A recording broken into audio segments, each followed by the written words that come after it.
నా కోసం ఎంతగా ఎదురు చూసిందో. ఏవండి ఆగండి, పాప పడుకుంది, మెల్లగా వెళ్ళండి. సరే, పాప పుట్టినరోజు నాడు కూడా టైంకి ఇంటికి రాలేకపోయాను. దానికోసం ఏమీ తేలేదు. ఒక నిస్సహాయ తండ్రిలాగా మిగిలిపోతానేమో. ఏంటండి అలా ఉన్నారు?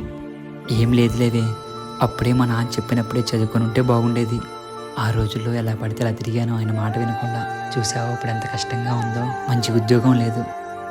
చూసావా, పాప తిండి కూడా సరిగ్గా పెట్టలేకపోతున్నాను. దాని కోరికలు కూడా తీర్చలేకపోతున్నాను. ఛీ, ఎంత కష్టమైనా సరే నా కూతుర్ని బాగా కష్టపడి చదివిస్తానే నేను. దాన్ని ఉన్న స్థాయికి తీసుకెళ్తా.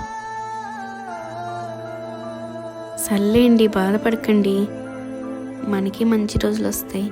పదండి, భోజనం చేద్దాం. సరే పద. తల్లిదండ్రులు చెప్పినప్పుడే చదువుకోవాలి. ఆ వయసులో చదువుకోకుండా మన చదువును అశ్రద్ధ చేస్తాము. ఆ చదువుకున్న విలువేంటో మనకు అప్పుడు తెలియదు.